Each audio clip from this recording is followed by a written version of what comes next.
करण कुलपति जी को अपनी बात बताने के लिए दौड़ता हुआ आ रहा था। करण ने कल रात केशव और प्रताप की सारी बातें सुन ली थी। उसके मन में क्या चल रहा था ये ना तो कुलपति जी को पता था और ना ही केशव को। करण तो पहले से ही अजीब था।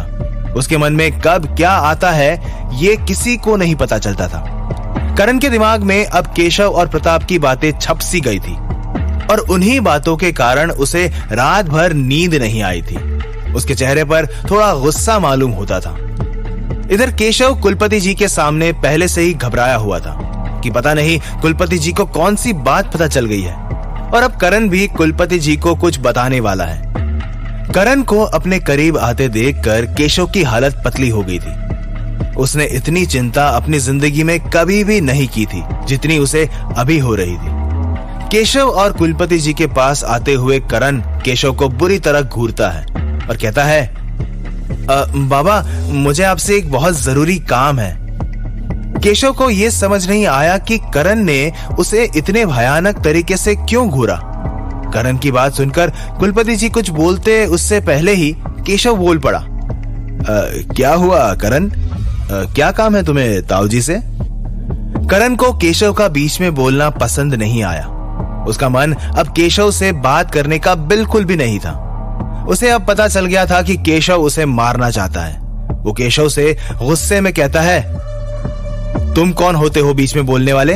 मैं अपने बाबा से बोल रहा हूं, तुमसे बीच में आने को किसने कहा?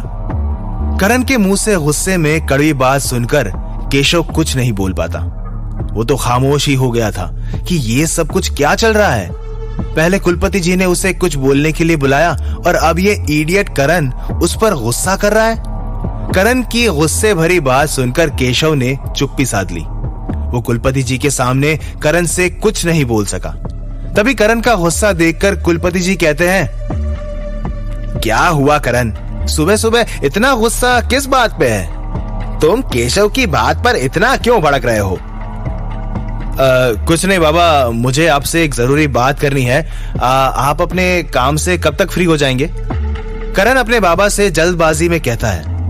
केशव को कुछ समझ नहीं आ रहा था कि क्या खिचड़ी पक रही है। वो वहां मूर्खों के जैसा खड़ा था। उसने कभी भी ऐसा नहीं सोचा था कि उसे ऐसा दिन भी देखना पड़ेगा जहां ये निकम्मा करण उस पर गुस्सा करे। करण के इस सवाल पर केशव चुप ही खड़ा रहा। उसकी अब कुछ भी बोलने की हिम्मत नहीं हो रही थी। तब कुलपति जी करण के कंधे पर हाथ रखकर कहते हैं, तुम अपने कमरे में चले जाओ करण, मैं जैसे ही फ्री होता हूं तुम्हारे कमरे में आ जाऊंगा। तुम्हें जो कहना है फिर तुम शांति से कह देना। करण अपने बाबा की बात सुनकर हाँ में गर्दन हिलाकर वहां से निकल जाता है। केशव की चिंता बढ़ती जा रही थी। उसे कुछ समझ नहीं आ रहा था कि करण उस पर क्यों गुस्सा हुआ और उसको कुलपति जी से क्या बात करनी है और अब कुलपति जी उसे क्या बोलने वाले हैं। यही सोचते हुए उसके पैर पहली बार कांपने लगे थे। फिर कुलपति जी करण के जाते ही केशव से कहते हैं, सुनो केशव, मुझे तुमसे यह बताना है कि हमारे गांव के जो पुराने पंडित हैं, पंडित दीनदयाल जी, उनके बेटे को ये डाकू भैरव सिंह ने किडनैप कर लिया है और वो उनके बेटे की कीमत लगा रहे हैं। पंडित दीनदयाल जी ने मुझे आज सुबह ही संदेशा भेजा है। उन्होंने कहा कि उनके बेटे को कुलपति जी आप ही बचा सकते हैं। कुलपति जी के मुंह से डाकू भैरव सिंह की बात सुनकर केशव ठंडा पड़ गया। उसके मन से डर दूर हो गया। वो सोच रहा था कि कुलपति जी को उसके मिशन के बारे में पता चल गया है, लेकिन कुलपति जी के मुंह से डाकू भैरव सिंह की बात सुनकर वो गदगद हो गया। उसने अपने चेहरे पर हल्की मुस्कान लाते हुए कुलपति जी से कहा, तो फिर अब मुझे क्या करना होगा ताऊजी? एक जिम्मेदार और ताकतवर इंसान होने के नाते मैं ये काम तुम्हें सौंप रहा हूँ। तुम आज रात अपने आदमियों को लेकर जाओ और उस डाकू से उनके बेटे को छुड़ा कर ले आओ। तुम पहले भी भैरव सिंह को पूरी तरह हरा चुके हो, तो जरा संभल कर जाना। वो तुमसे अपना बदला लेने के लिए झटपटाता होगा, लेकिन मैं ये जानता हूं कि ये काम अपने योग शक्तियों से केवल तुम ही कर सकते हो। कुलपति जी केशव को समझाते हुए कहते हैं। केशव कुलपति जी के मुंह से यह बात सुनकर खुश हो गया। उसे इस बात की कोई भी परवाह नहीं थी कि उसे एक डाकू से भिड़ने के लिए भेजा जा रहा है। बल्कि वो इस बात पर ज्यादा खुश था कि उसके मिशन के बारे में कुलपति जी को पता ही नहीं चला। वो अपनी मूंछों पर ताव देते हुए कुलपति जी से कहता है, आप चिंता मत करिए ताऊ जी, पिछली बार वो भैरव सिंह मेरे हाथों से बच गया था, लेकिन इस बार उसे उसकी मौत बुलावा दे रही है। उसे मेरे हाथों से कोई भी नहीं बचा सकता। मैं पंडित जी के बेटे को सही सलामत अपने साथ लेकर आऊंगा। कुलपति जी केशव के मुंह से जोश भरी बात सुनकर हाँ में सिर हिलाते हैं और उससे कहते हैं, केशव, तुम्हारी ताई के कहने पर मैंने पंडित दीनदयाल जी से हमारे घर में बड़ा हवन करवाने का फैसला लिया है और पूरे गांव को भोजन के लिए न्योता दिया जाएगा। लेकिन पंडित दीनदयाल जी का कहना है कि वो तभी हवन के लिए आएंगे जब हम उन्हें उनका बेटा सही सलामत उस भैरव सिंह के पास से लेकर सौंप देंगे। इसीलिए तुम्हारे सर पर अब डबल जिम्मेदारी है। तुम्हें उस भैरव सिंह के पास से किसी भी तरह उनके बेटे को छुड़ाकर लाना ही होगा। भैरव सिंह कुलपति जी के गांव से दूर अपना अड्डा जमा कर रहता था। वो बहुत ही खूंखार डाकू है और पहले गांव में ही लोगों को लूटने का काम करता था। लेकिन गांव वालों ने कुलपति जी से मदद मांगी और कुलपति जी ने केशव की मदद से उसे बुरी तरह हरा दिया था और उसे गांव छोड़कर दूर जाना पड़ा। लेकिन तब से ही डाकू भैरव सिंह कुलपति जी के परिवार को खत्म करने की सोच रहा है। आज भी वो पंडित दीनदयाल जी के बेटे को इसीलिए ही उठाकर ले गया ताकि कुलपति जी के परिवार से कोई तो उसे छुड़ाने के लिए आएगा ही और वो अपना बदला पूरा कर लेगा। कुलपति जी केशव पर बड़ी जिम्मेदारी सौंप रहे थे। वो चाहते तो करण को भी भेज सकते थे क्योंकि वो जानते थे कि करण के पास भी अब नई शक्तियां मौजूद है। लेकिन उनका मानना था कि केशव उस डाकू को पहले भी हरा चुका था, इसीलिए उन्हें ये काम केशव को सौंपना ज्यादा सही लगा।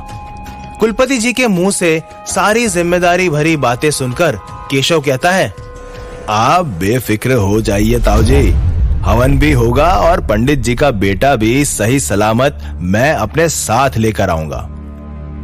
ठीक है, तो फिर शाम होते ही निकल जाना। इतना कहकर कुलपति जी वहां से चले जाते हैं। केशव वहीं पर खड़ा हुआ था। वो सोच रहा था कि उसे करण को मारने का मिशन पूरा करना था और अब उसे कुलपति जी ने एक नया ही मिशन सौंप दिया। उसे उस डाकू को भिड़ने की चिंता नहीं हो रही थी। वो बस यही सोच रहा था कि अगर वो चला गया तो फिर करण को मारने का पूरा प्लान धरा का धरा रह जाएगा। केशव बहुत ही बलवान था। उसकी शक्तियों के बारे में पूरे गांव को खबर थी। केशव अपनी शक्तियों से किसी को भी धूल चढ़ा सकता है, लेकिन वो अपनी शक्तियों के घमंड और पद के लालच में आकर अपने ही चचेरे भाई को मारने पर तुला हुआ था। उसे डाकू को मारना तो बहुत आसान लग रहा था, पर वो बस करण को खत्म करना चाह रहा था और ये काम उसके लिए उस डाकू को मारने से भी ज्यादा मुश्किल था। वो मन ही मन सोचते सोचते अपने पिता के कमरे में जाता है और कहता है, इस बार भी मिशन अधूरा रह गया पिताजी। वो बेवकूफ करण बच के निकल गया। मुझे पता था बेटा केशव, तुम जो काम आसान समझ रहे थे वो इतना आसान है नहीं। करण को औषधालय में आग लगाकर मारना एक फ्लॉप आइडिया है। केशव की बात को पूरा करते हुए उसके पिता कहते हैं, पिताजी, कल प्रताप मिशन के आखिरी स्टेज पर पहुंच ही गया था कि वो जाहिल करण औषधालय से बाहर आ गया और अपने कमरे में चला गया। केशव अपनी सफाई में अपने पिता से कहता है। केशव को उदास देखकर उसके पिता उसे समझाते हुए कहते हैं, कोई बात नहीं बेटा केशव, तुम इस तरह उदास मत रहो। कोई दूसरा प्लान तैयार करो अगर तुम उसे मारना ही चाहते हो तो। अपने पिता की दूसरे प्लान वाली बात सुनकर केशव थोड़ी देर तक कुछ नहीं बोलता। वो खामोश अपने पिता की तरफ पीठ घुमाकर खड़ा रहता है। उसे इस तरह खामोश देखकर उसके पिता कहते हैं, क्या हुआ केशव, दूसरे प्लान के बारे में सोच रहे हो क्या? नहीं पिताजी, दूसरे प्लान के बारे में नहीं सोच रहा हूं। मुझे तो अब कुलपति जी ने एक और चुनौती दे दी है, जिसके कारण करण को मारने का पूरा प्लान धरा का धरा रह जाएगा। केशव के मुंह से चुनौती वाली बात सुनकर उसके पिता को कुछ समझ नहीं आता है कि कुलपति जी ने क्या चुनौती दी है। वो झट से उससे पूछते हैं, क्या? कौन सी चुनौती दी है तुम्हें? कुलपति जी ने, और क्यों दी है? डाकू भैरव सिंह ने पंडित दीनदयाल जी के लड़के को अगवा कर लिया है और कुलपति जी के कहने पर मुझे आज रात को उसे छुड़ाने के लिए किसी भी हालत में जाना होगा, और अगर मैं वहां चला गया तो फिर करण को मारने का पूरा मिशन खराब हो जाएगा। केशव अपनी चुनौती वाली बात उसके पिता के सामने रखते हुए कहता है, नहीं, तुम उस डाकू भैरव सिंह से लड़ने के लिए नहीं जाओगे। अगर तुम गए तो मुझसे बुरा कोई नहीं होगा केशव। मैं कुलपति जी से बात करूंगा कि उस डाकू से लड़ने के लिए वो करण को भेज दे, लेकिन तुम उस डाकू से लड़ने के लिए नहीं जाओगे। केशव के पिता केशव पर भड़कते हुए कहते हैं। इधर केशव के जाने के बाद करण अपने कमरे में कुलपति जी का इंतजार कर रहा था। अब शायद केशव का भांडा फूटने वाला था। आखिर क्या होगा अब आगे? क्या अब केशव उस डाकू से लड़ने के लिए जाएगा? आखिर करण अपने कमरे में कुलपति जी को क्या बात बताएगा?